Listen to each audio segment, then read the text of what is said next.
tervist kõikidele Dali podcasti kuulajatele ja vaatajatele. Minu nimi Dali ja täiesti eksprompt hüppan hetkel seda monosaadet siin salvestama.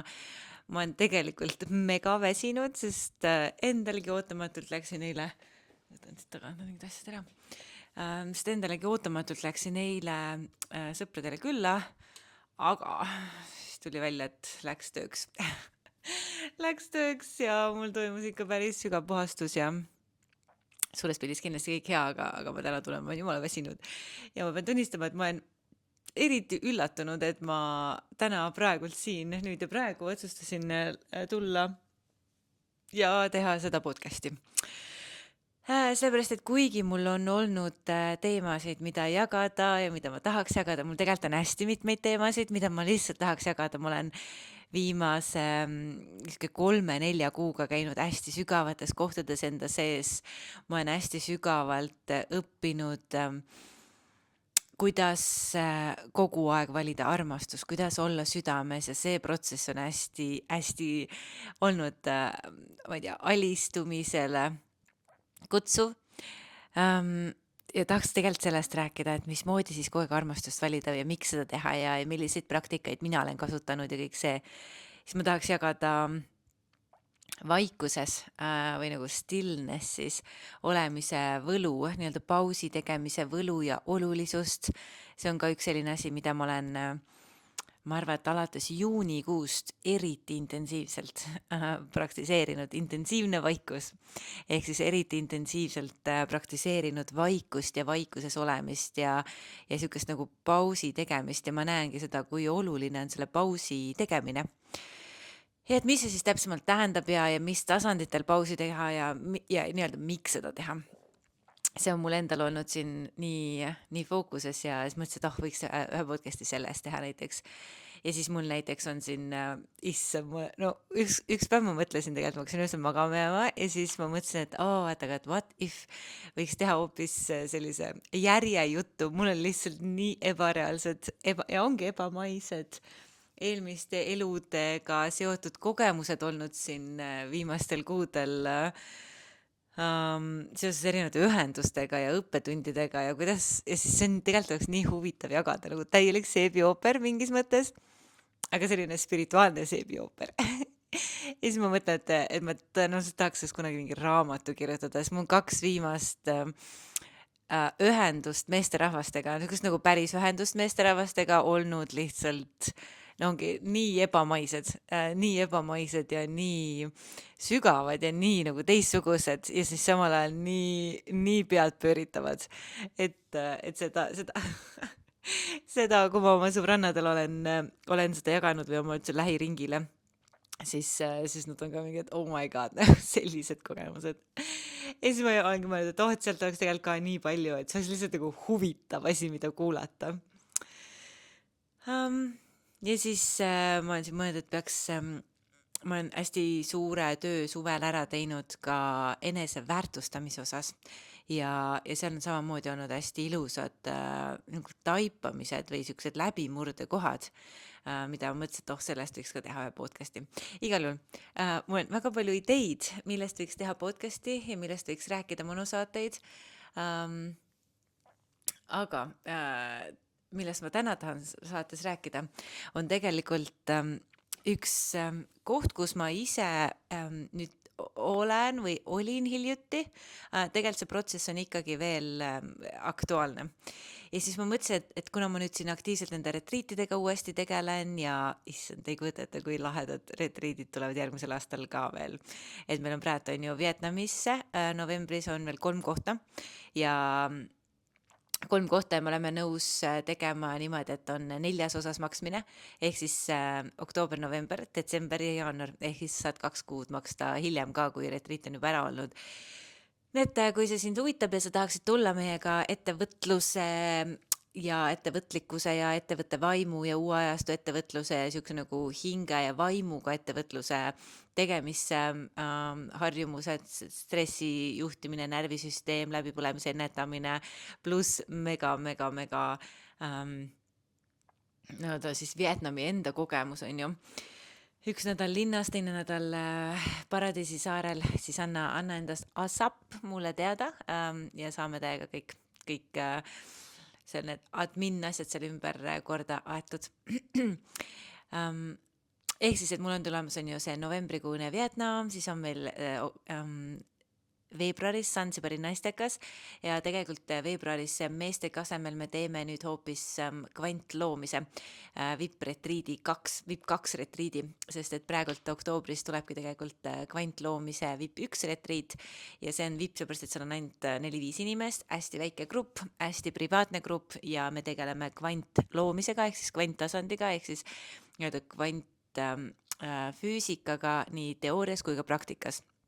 Ehk et vaatame täpsemalt sisse, et kuidas see kvantfüüsika käib ja mismoodi siis päriselt nii teoorias kui ka praktikas seda oma reaalsust luua, mismoodi ühenduda kõikide võimalikuste väljaga, mismoodi viia oma ajulaine teeta-sagedusse, mitte lihtsalt alfa, vaid teeta-sagedusse, mis on süvameditatsiooni tasand, kus siis meie südametasand nii tugevalt avaneb, et tekib südame ja mõistuse või südame ja aju koherentsus ja sealt tekib hästi suur avanemine, ongi sellele taaskord see kvantväljale, kust me saame ammutada uut infot, uusi download'e, taipamisi, lahendusi ja kõike seda.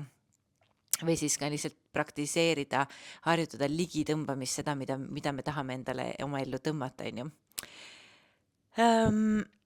Ja praegust oktoobrikuust retriiti ma isegi nagu avalikult ei reklaaminud, sellepärast, et sinna tulevad kõik inimesed ainult kutsete peale ja sinna tulidki kõik inimesed, need, keda mina kutsusin, oli samamoodi tegelikult lihtsalt ühendusin kvantväljaga ja uurisin, et vaatasin nagu taju, et kes seal retriidil võiks olla ja mitte kõik, keda ma kutsusin, ei tulnud, aga kõik, kes tulevad, on minu kutsutud, nii et selles mõttes on eriti põnev. Ja kuna mõned, kes olid kutsutud ja tahtsid tulla, ei saanud nüüd oktoobris tulla, siis nad hakkasid ütlema, et oot, aga me tahame ka.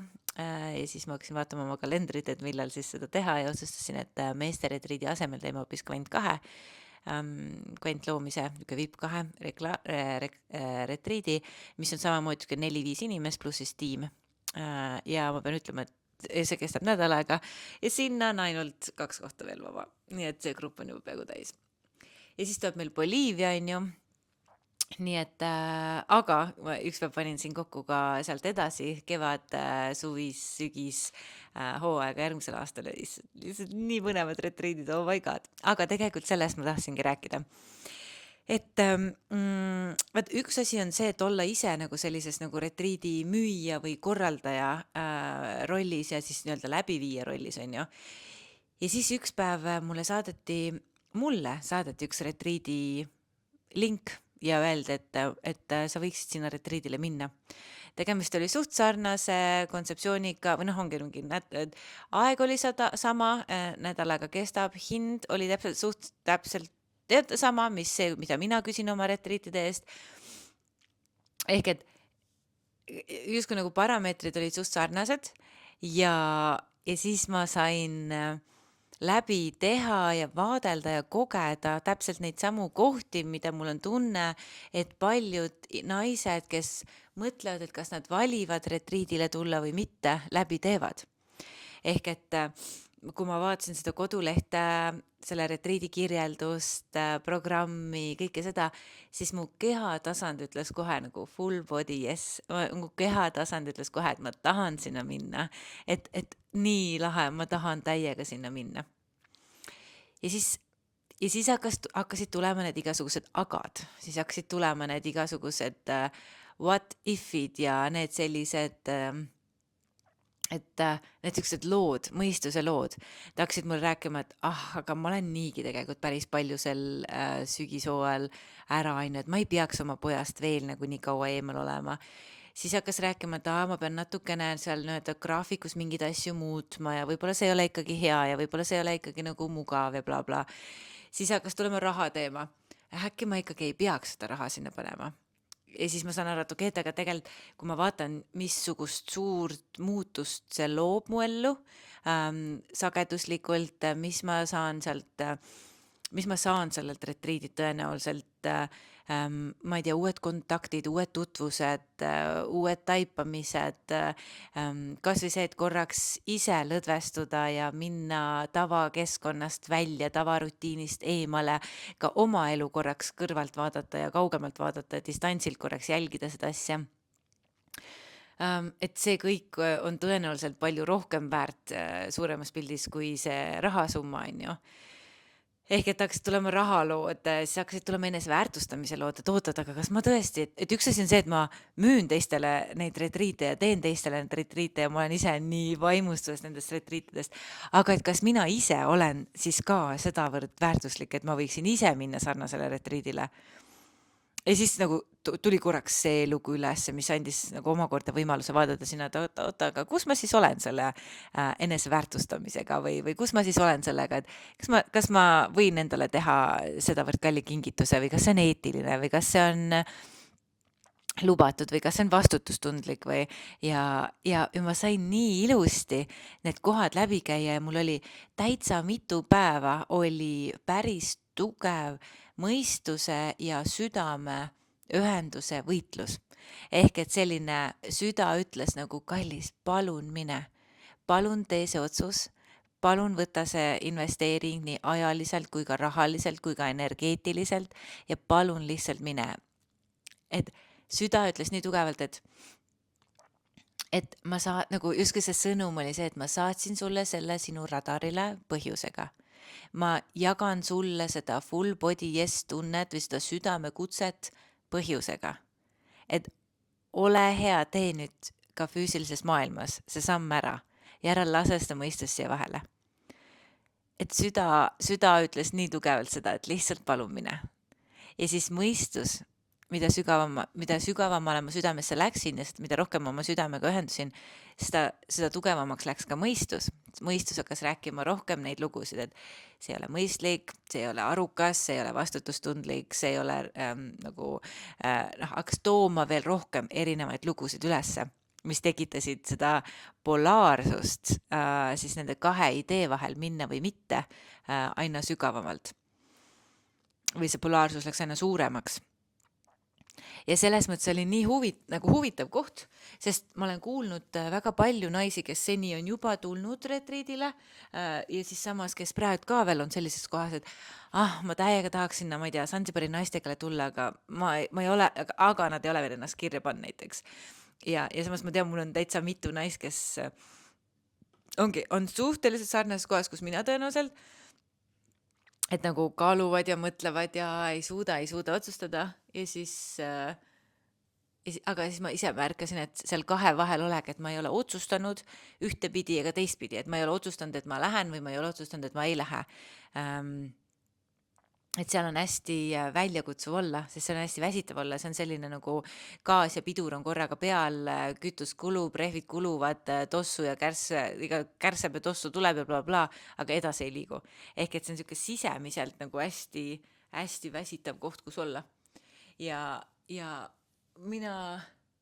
ma vaatasin, kuidas ma seda otsust tegin, ma otsustasin, et ma lähen ja ma märkan, et kui ma tegin selle otsuse, et davai, ma lähen, siis see kergus ja see rõõm, mis tekkisid ja siiamaani on nagu iga kord, kui ma panen oma tähelepanu sellele, et oh my god, ma lähen sellele retriidile, siis see kergus ja rõõm ja elevus ja excitement ja selline tänulikkus ja kõik see on nii suur ja see nii toidab.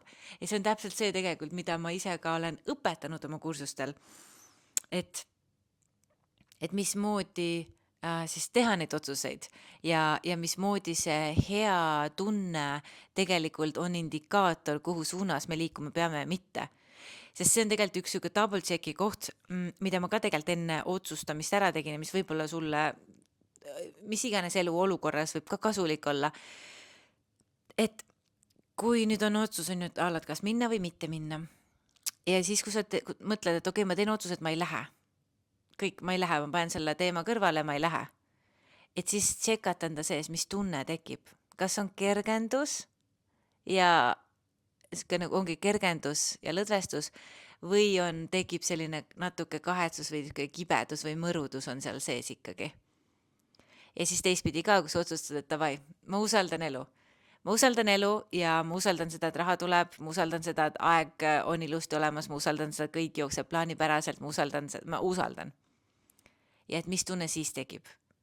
Ja selline mõlema poole otsuse siuke nagu double checkimine, et kuidas ma tunnen, kui ma ühte või teistpidi otsustan. See annab ka väga hea indikaator sellest, et mis see õige suund siis nii-öelda sellel otsusel oleks. Siis ma ei tea, kas sa oled kuulnud seda, et vaadata kullikirja viskamine selle mündiga, et siis on ka see näiteks, et sa võid teha ka nii, et okei, kui tuleb kull, siis ma lähen retriidile, kui tuleb kiri, siis ma ei lähe.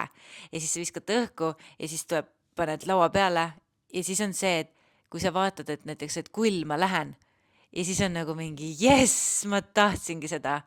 Või siis tuleb esimese reaktsioonina mingi, pekki, et ma lootsin, et tuleb kiri. Või siis vastupidi, kui tuleb kiri, mis ütleb, et sa ei lähe retriidile. Et kas siis see esimene reaktsioon on kergendus või pettumus.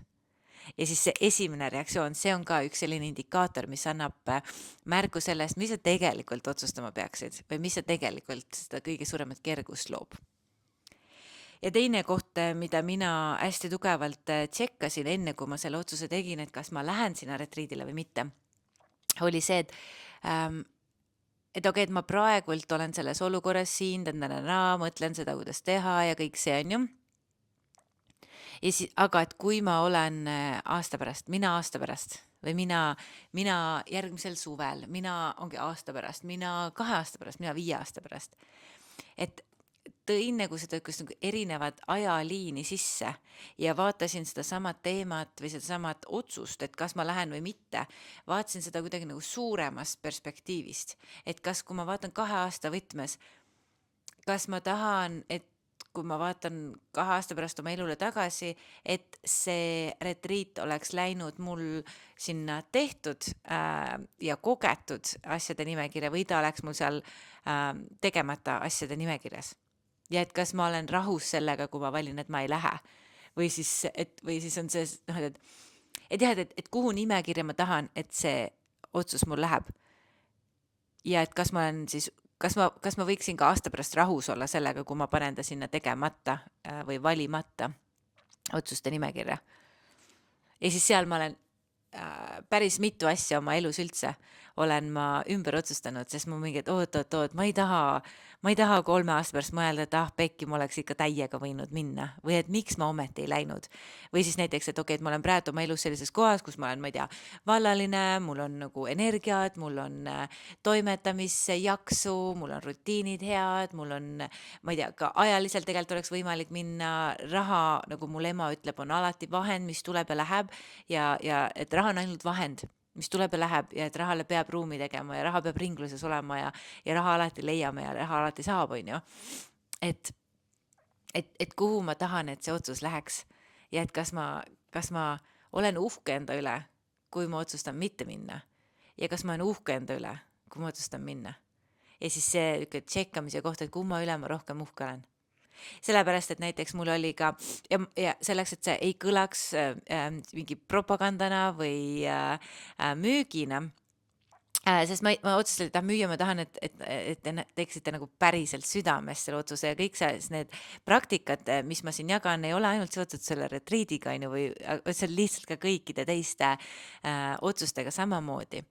Sest näiteks mul oli suvel, augustis oli sarnane koht, kus ma pidin otsustama, kas ma lähen Mindvalley University'le Amsterdami või mitte. Ja ma olin samas kohas, kus ma tegelikult näiliselt praegult selle oma retriidi valimisega olin, et mul süda justkui nagu kutsus, aga mõistus rääkis teist juttu. Erinevus oli selles, et kui praegu selle retriidi osas on mul see, et mu süda ütleb tegelikult full body yes ja mu mõistus vajas veidi veenmist, siis selle suvise Amsterdami Mind Valley University puhul mul südamel ei olnud lõplikku full body yes'i, vaid mu südamel oli sihuke, äkki see oleks oluline või äkki see oleks kasulik. Versus see, et mul on praegult niimoodi, et ma ei tea, miks ma sinna retriili pean minema, aga mul on tunne, et ma pean minema ja midagi väga hakkab toimuma, et see on minu jaoks oluline ja see olulisus võib olla see, et ma tutvun kellegagi, ma saan mingi kontakti, ma saan mingi enda jaoks äärmiselt olulise taipamise, mingi lause, mingi praktika, võib-olla on see, et ma saan enda jaoks mingi täiesti uusi kogemusi, kuidas ise retriite teha. Et ma ei tea veel, mis see väljund on, aga tõenäoliselt on see väljund selline, mis mõjutab mu elu väga suuresti, kogu ülejäänud elu on ju. Et see on see tunne ja täna oli mul oluliselt kergem valida, et ma lähen sinna retriidile, hoolimata kõikidest nendest ärevatest lugudest, mis mu mõistus räägib. Versus see, kui ma seal augusti alguses pidin valima, kas ma lähen Mind Valley University'le või ma ei lähe. Ja siis ma tegin sarnaseid harjutusi, siis ma samamoodi nagu tegin seda, et kuhu nimekirja ma tahan, et ta läheks, kumb tundub kergem, kust tuleb suurem kergendus, lõdvestus, lõõgastus sisse, kas sellest, kui ma valin minna või sellest, kui ma valin mitte minna. Ja siis ma sain aru, et tegelikult see, kui ma lähen, olenevad sellest, et ma mõtlen, et samamoodi mõtlesin, et seal on nagu head tutvused, mul on seal palju connectioneid, et isegi sain tasuta ööbimise, ma maksan tasuta pileti, et seal on hästi palju selliseid nagu toetavaid asjaolusid oli, aga siiski, kui ma tajusin oma südames neid kahte võimalust minna või mitte minna, siis kergem tunne oli see, kui ma otsustasin mitte minna. Ja siis ma ei läinudki. Ma ei läinudki, seepärast, et ongi, et mu südames oli kergem mitte minna. Ja nüüd ma tagantjärgi näen, et eriti selle kahe otsuse siis võrdluse valguses ma näen, et see tunne, mis mul on praegult selle retriidiga, on nii palju tugevam ja nii palju selgem ja nii palju rohkem südamega siis kooskõlas, kui see Amsterdam oleks olnud või oli siis. Nii et selles mõttes, et neid praktikaid saab kasutada erinevate otsuste tegemisel ja kõige olulisem on, et me oleksime südames, et me julgeksime olla südames, et me julgeksime teha südame järgi otsuseid. Seepärast, et kui sina valid ennast, siis valib sinu energia ka sind. Ehk et kui sina oled nagu truu iseendale, siis see ühendus iseendaga veel suureneb ja siis hakkab elu kandma hoopis teisel moel või siis hakkab justkui nagu Jumal tuleb appi ja ma ei pea silmas sükest religioosset Jumalat, ma pean silmas sükest sisemist jumalust või sükest see God within, see süke ühendus divine source'iga ja sellise spiritiga, kes tegelikult tahab kogu aeg meile kõike tuua ja meid hoida ja meid poputada ja meiega olla ja tahab, et me neid häid kogemusi kõiki saaksime ja tegelikult, kes on vastutav kogu selle külluse eest igas vormis meie ümber. Aga kes ei saa seda oma tööd piisavalt teha, seepärast, et me oleme nii oma mõistuses ja me tahame ise juhtida ja ise kontrollida ja meil ei ole seda usaldust, aga ta saab üle võtta oma töö alles siis, kui me hakkame teda usaldama. Ja me tundubki, et mida rohkem me oleme ühenduses iseendaga, seda rohkem see sisemine jumalus justkui saab üle võtta ja saab hakata kandma. Aga see eeldab hästi tugevat alistumist, see eeldab lahtilaskmist, see eeldab usaldust. Ja see on midagi, mis meie mõistus juhib meid just mitte tegema. Ja siis ongi küsimus, et kus me siis oleme, kas mõistuses või südames ja et milline versioon meid kõige rohkem õnnelikuks teeb, kas mõistuse poolne elamine või südame poolne elamine. Ja ma ei ütle, et peaks nagu either way on ju, et peaks olema kas üks või teine või et ma ei ütle, et see peaks olema nagu selline, et nüüd ainult mõistuse järgi või ainult südame järgi. Ma ütlen, tegelikult on võimalik elada ainult südame järgi ja loomulikult enamus inimesed elavad ainult mõistuse järgi. aga, aga meil on need mõlemad pooled vaja kuidagi harmooniliselt integreerida omavahel. Ehk et see mõistuse osa on väga väärtuslik, kui meie suudame seda juhtida ja kui me suudame seda õigel hetkel õiges koguses kasutada. Ja siis samal ajal see südamepoolne samamoodi, et kui me oleme ühenduses selle südameruumiga palju rohkem, kui me tavapäraselt oleme, siis see ühendus iseendaga, ühendus kõikide võimalikuste väljaga, ühendus selle sisemise jumalusega, nende võimalikustega, selle elu sügavama tasandiga, nii nagu see minu podcastki ütleb pealkirjas, et 2 kihti sügavamale. Et see pinnapealsus on see mõistuse tasand ja see südame tasand on just nimelt see tasand, mis seal 2 kihti sügavamale on. Mis ei tähenda, et me peaksime seda pinnapealset mõistuslikku osa kuidagi ignoreerima, nagu välistama või vältima või halvaks tegema. Aga lihtsalt, et kus see tasakaal on. 80-20, ma arvan, et enamustel on 80 mõistus, 20 süda, aga what if me keeraksime seda teistpidi? Et me oleme 80% oma südames ja elame südame järgi ja liigume harmoonias oma südamega. Ja 20% on see, kui me kasutame oma teadlikku mõistust, oma loogikat, oma süsteemsust ja kõike seda. Et kui palju mängulisem, lõbusam, kergem ja siuksem nagu elevam ja elusam oleks elu, kui me oleksime rohkem südames. Aga nüüd ma lõpetan, sellepärast, et minu terrassimees hakkas puurima ja ma ei tea, kui palju siit läbi tuleb või mitte, aga igal juhul kõlab, et on aeg lõpetada. Aitäh, et sa mind kuulasid. Ma loodan,